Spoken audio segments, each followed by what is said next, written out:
I. The forest was older than any living memory, steeped in whispered folklore that no one could quite track to its origin.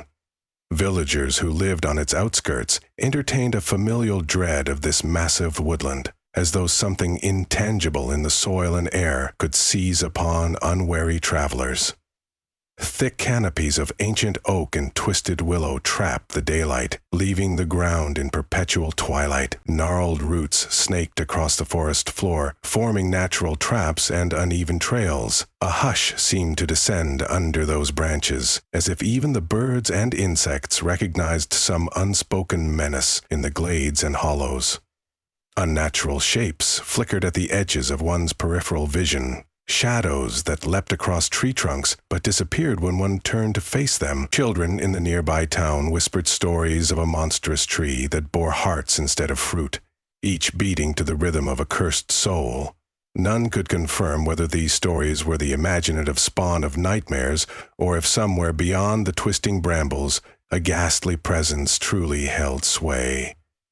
On certain nights, the forest seemed to breathe, exhaling cold mists that snuck into the village. Doors were locked, shutters bolted, as everyone heard the breeze moan like someone in pain. Yet no one dared venture deep enough to learn the truth firsthand, save for those curious or desperate enough to brave the gloom.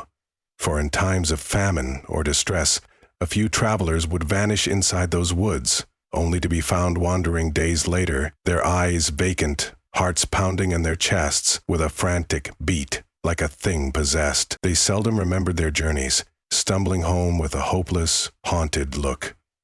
Tales hinted they had glimpsed the tree that grew living hearts, but fear had stolen their words. Aye. It was late autumn when a traveling poet named Ambrose arrived in the village, pockets empty and ambition high. He was charmed by the remoteness of the town, and enthralled by the rumor of a species of tree that bore the hearts of the condemned. Such macabre fables set his imagination ablaze, promising him a chilling masterpiece if he could uncover the forest's secrets. He lodged at a modest inn, its single common room warmed by a crackling hearth. At first opportunity, he struck up conversations with the locals about the legends that preceded his arrival. Most were reluctant to speak at length. Only a few older residents offered brief remarks in hushed tones, making the sign of the cross, or spitting thrice to ward off evil. The little they shared pointed him to a path northwest of the largest oak tree near the village boundary. But they stress no one heeded that route fully in their right mind. "It's the heartbeat," warned old Marta, who huddled by the hearth nursing a mug of cider. "If you listen carefully around dusk, you'll hear it pulsing in the distance, a dreadful thump-thump, like the forest itself has a living heart that calls to people in their darkest moments." Ambrose, compelled by both curiosity and the promise of literary greatness, set his mind on venturing there at the first light of dawn. That night he barely slept, haunted by the image of a monstrous tree bowing under the weight of countless, still-beating organs. He pictured it lit only by moonbeams, each dripping with thick, scarlet fluid that caught the pallid light like rubies. When he drifted into dream, he heard the slow, steady pulse echo through his mind. The journey into the forest began calmly enough. Twigs snapped beneath his boots, and a mixture of rotting leaves and damp earth filled the air. Birds had quit their morning songs, as though every living thing recognized trespass. The path soon dissolved into dense undergrowth, forcing Ambrose to push through thorny vines that tore at his cloak and scratched his skin. Occasionally he paused to orient himself, pressing a hand to his chest to still its anxious beating. He could almost believe he heard the faint throb old Marta had warned him of, a gentle, insistent pulse that seemed to come from nowhere and everywhere at once.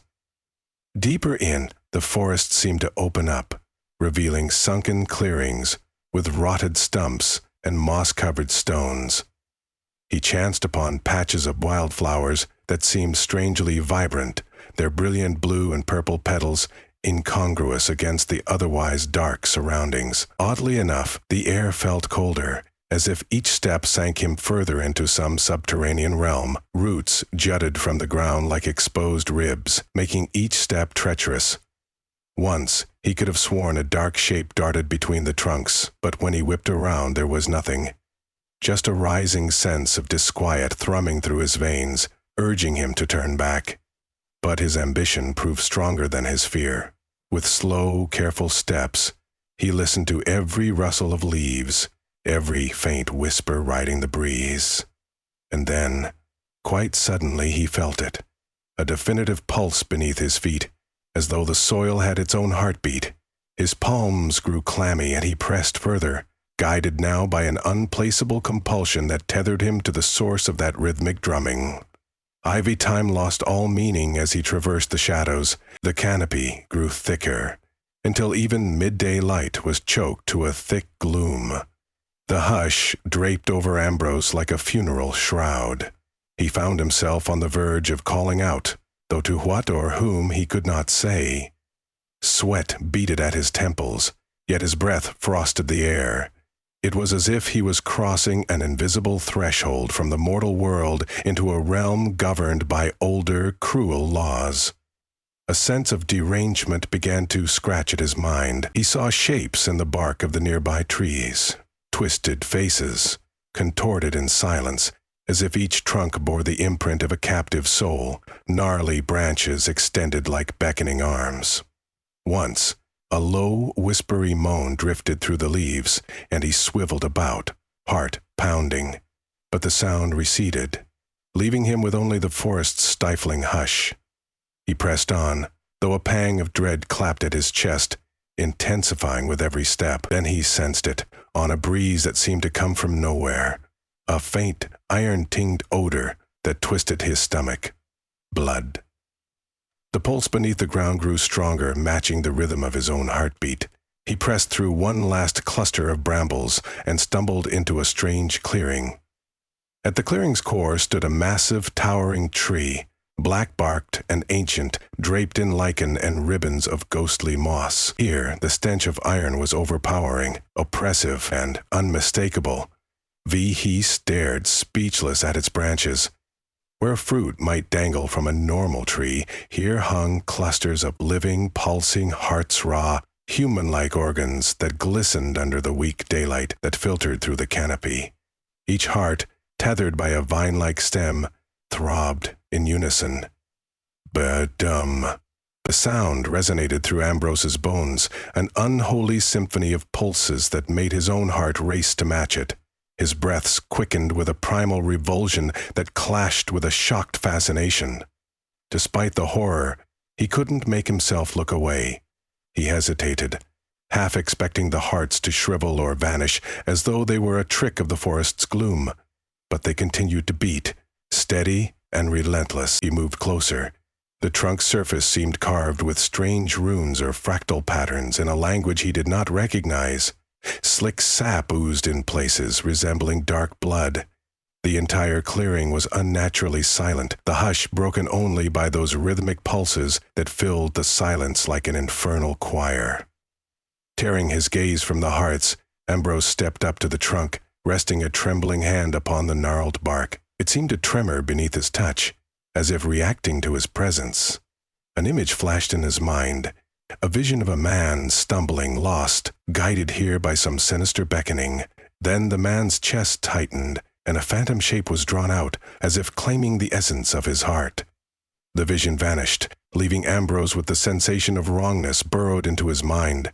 He stumbled back, horrified by the suggestion that this thing might feed upon the hearts of those who dared approach it. As he retreated, he noticed something else.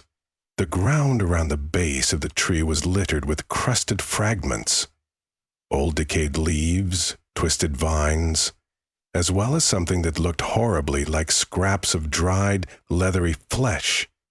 Small lumps of bone glinted under the pallid light, half buried by the carpet of moss. Each step kicked up a whiff of rot. He gagged, pressing a hand over his mouth and nose. The entire place exuded a presence that weighed heavily on both the body and mind. Although the trunk did not speak or move, Ambrose felt an unmistakable sense of awareness emanating from it. It watched him, if something with no eyes could be set to watch, and beckoned him closer with each throb of those hearts. A maddening idea took root in his thoughts. If these hearts truly belonged to trapped souls, perhaps they could be freed, yet how could one free them? By plucking them from the branches, or by destroying the cursed tree altogether? Could he risk such an act? His chest pounded violently as he summoned the courage to circle the giant trunk. The hearts grew denser in certain areas, like clusters of grapes, each glistening with condensation. Looking up, he saw that small sprouts near the top had begun to bud new hearts, tiny lumps, pinkish and slick, forming in the gloom, an ominous symbol of the tree's continuing nourishment. It was thriving on something, perhaps the spirits or essence of all who had ever wandered into these woods. If so, how many souls had become victims? Ambrose's hand rose, trembling, to one of the hearts that hung at head level. He could feel the warm, steady pulse emanating from it. His mind swirled with conflicting desires, to flee and never return or to unravel this ancient enigma. Driven by a surge of compassion or mania, or both, he wrapped his fingers around the fleshy organ. Its slimy surface made him recoil momentarily, but he steeled himself and applied gentle pressure. The heart throbbed harder as if defying him. With a grunt, he tugged it from its vine. The moment the heart detached, it went rigid before dissolving into a dark, viscous ooze that dribbled through his hands. Ambrose stumbled backward in disgust, wiping his palms on the moss at his feet. He stared at the remains in shock. A faint echo, like a dying breath, whispered through his mind. It carried an immeasurable sadness, then faded into silence. He raced to another heart nearby, eyes wide with urgency. If they were truly souls, maybe he could rescue at least one. But as he tried to pull a second heart from a thick vine, the entire tree quaked as if protesting. A gout of black sap spurted from the trunk, splattering his cloak and arms. He recoiled again, feeling searing pain where the sap touched exposed skin. It felt corrosive. He shouted in agony and stumbled, falling on his side, the damp moss doing little to cushion him. The tree's pulse grew louder, pounding in his ears with savage fury. Something unseen pressed upon him, a presence that scalded his thoughts like intangible flames. 8. A voice, soft and grief-stricken, echoed somewhere near the base of the trunk. At first it was a moan, like wind through the branches, but it swiftly resolved into whispered words. "Run, or you will join us." It was impossible to identify gender or age. It sounded like 1,000 voices compressed into one watery sigh. Ambrose scrambled to his feet, scanning the clearing with mounting terror. No one, living or dead, seemed present. The black-barked monolith simply towered, hearts beating, sap oozing. Summoning his last shreds of composure, he pressed a hand to his chest to soothe his own frantic heartbeat. The forest hush lay thick on the clearing, the only movement the sluggish drool of that malignant sap from the trunk's fresh wound. "Who are you?" he called, voice trembling. "Where are you?" But his words were devoured by the oppressive silence. Only that same voice returned, ghostly and forlorn, describing a litany of sorrow and warnings to leave while he still possessed his soul. Sensing that further interaction was perilous, Ambrose determined to flee. He turned toward where he believed he had entered. Somehow, the path was gone, swallowed by the gloom, or perhaps twisted out of existence by the same enchantment that gave the tree its ghastly nourishment. The brambles, once parted, now wove together in an impenetrable curtain of thorns. Panic gnawed at him, but he began pushing through anyway, snagging his clothes and skin on the thorns. All the while, the pulse of the hearts quickened, morphing into a furious crescendo in his ears, as though urging him to remain. 6. He forced himself deeper into the undergrowth, ignoring the prick of barbs. Branches clawed at his cloak, and something slippery brushed his ankle, sending him stumbling. "No, I have to escape," he repeated like a mantra. The density of the forest seemed to push back against him, as though the woods itself were resisting his departure. Somewhere behind him, the maddening heartbeat raged, calling him back, trying to reel him in. Each step was a struggle against a growing sense of disorientation that threatened to reduce him to a wandering husk. Time broke into fragments. He couldn't tell if an hour had passed or half a day. All he knew was that the gloom seemed endless. Eventually, his perseverance rewarded him. The trees began to thin, allowing feeble sunlight to reach the forest floor. His breathing rough, he stumbled upon a faint track that led him back to the village outskirts, twisting and turning until he broke free of the forest's dark embrace. He collapsed near a crumbling stone wall, panting and bruised, the last echoes of that unholy heartbeat still dancing in his skull. Once safe, the full horror of his experience crashed down on him, wringing a sob from his throat. He had found it. The tree that grew human hearts, pulsing vessels of trapped souls, rooted in something older than time. He had survived, yet something in him felt profoundly fractured. His moral compass reeled. Should he share his discovery or try to bury it? And in doing so, was he not consigning further souls to that dreadful fate? He remained slumped against the broken wall, holding his head and trembling, wondering how he would ever return to normal life. Eventually, Ambrose made up his mind. He would attempt to save the hapless souls bound to that abomination. But he couldn't do it alone.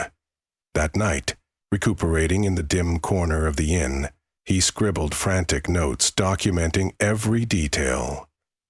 His retelling drew half-believing stares from the few villagers who dared meet his eye. One man spat an oath, while old Marta listened with grim acceptance. In secret, a handful of villagers admitted they believed him, but had no desire to risk confronting the damned monstrosity. Yet one youth, a woodcutter's son named Elias, stepped forward. Storm-gray eyes glinted with a mixture of curiosity and defiance. He had lost his father to the forest some years past. Rumors said the man had never returned, or if he did, what returned wasn't truly him. Elias confessed he wanted closure, to learn if perhaps his father's soul was among those hearts. If Ambrose was mad enough to attempt a rescue, then so was he. Despite their determination, no one knew how to free the souls without merely destroying them. Old Marta recalled a legend that if one recited an ancient verse at the tree's roots, it would either wither or reveal its hidden horror in full. She supplied a tattered scrap of parchment with symbols that matched those on the tree's trunk. "An older woman gave this to me once, claiming it was the key," she muttered, lighting a candle to show the writing. "But do not blame me if it does no good, or if it wakes something worse." At dawn, armed with spades, a lantern, and the parchment, Ambrose and Elias returned to the forest's threshold. It was a bleak morning. Gray clouds loomed overhead, and drizzle soaked them as they ventured in. The oppressive hush closed in again, making their small gestures feel deafening. Every snapped twig or rushed breath became a thunderclap in the tension-laden air. Elias led the way with careful steps, the polished hatchet at his side reflecting pale, dull light. Ambrose followed, every nerve alight with dread. The deeper they went, the more tangible the forest heartbeat became, reverberating in both men's chests. Shadows lengthened unnaturally, even though it was still morning, and the path twisted in ways that defied reason. At times, they encountered illusions, a flicker of a child's face behind a trunk, or the echo of a familiar voice urging them onward. Despite these uncanny distractions, they pressed forward, climbing over twisted roots and pushing aside thick curtains of moss. After what felt like hours, they reached the clearing. The colossal trunk stood in black majesty, sagging under clusters of vibrant red hearts that twitched with each pulse. A vile stench wafted on the mist, more overpowering than before. Elias steadied himself, scanning the branches, a flicker of recognition flitting across his face. as though he saw in one heart his father's visage, or felt the thrumming aura of the man who disappeared. Yet he stayed silent. "Now!" Ambrose whispered, brandishing the parchment.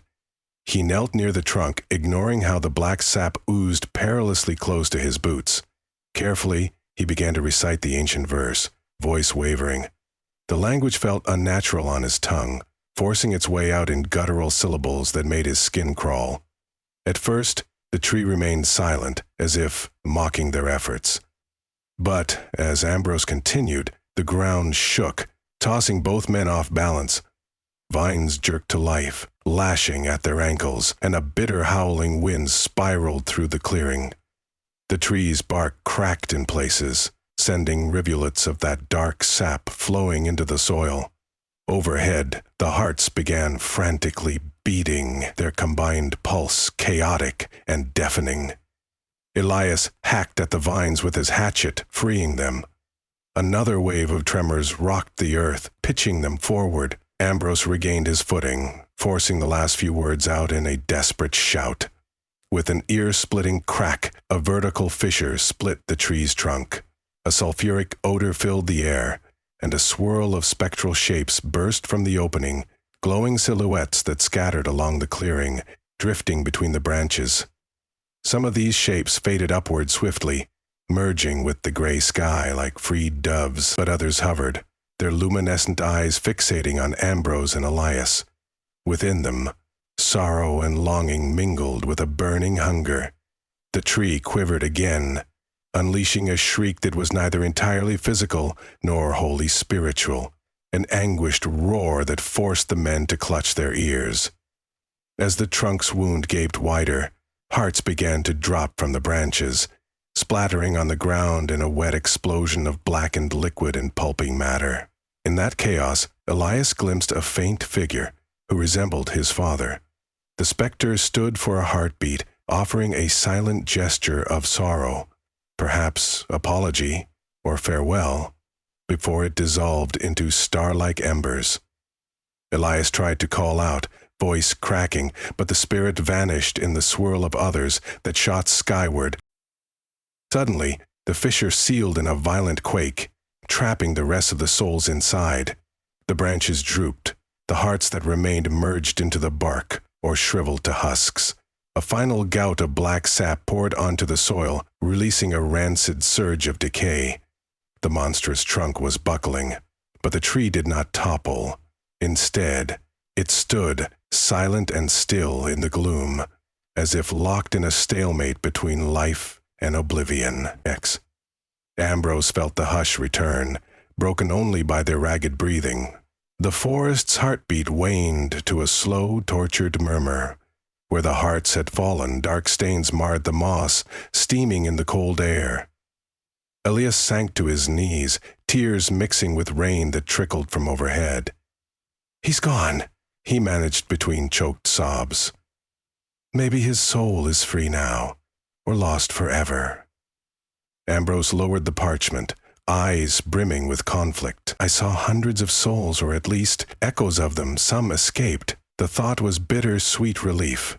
They had freed at least a portion of the doomed souls, but who knew how many more remained bound, hidden in the labyrinth of bark and black sap, pinned to the monstrous life force of the tree. He wiped a smear of sap from his face, feeling his skin burn at the contact. A distant rumble of thunder alerted them that time was short if they meant to leave the forest. Nature stirred ominously, as if the forest resented their intrusion. Spindly branches overhead twisted in the rising wind. Exchanging solemn glances, the two men turned and rushed from the clearing, uncertain whether their partial victory had truly ended anything. The clearing darkened behind them, and for a moment Ambrose thought he heard a single, faint heartbeat. One last mocking gesture, before it faded away into silence. XIV.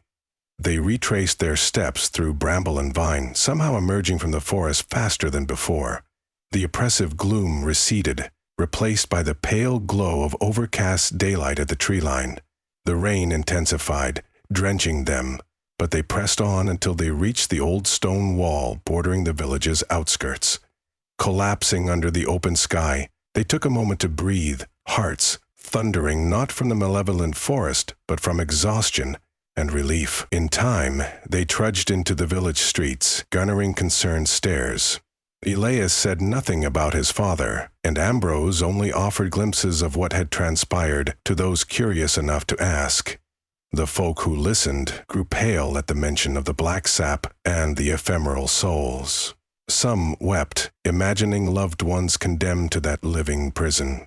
Others quietly celebrated that at least some souls had been released. Despite it all, few expressed interest in dealing another blow to the ancient horror.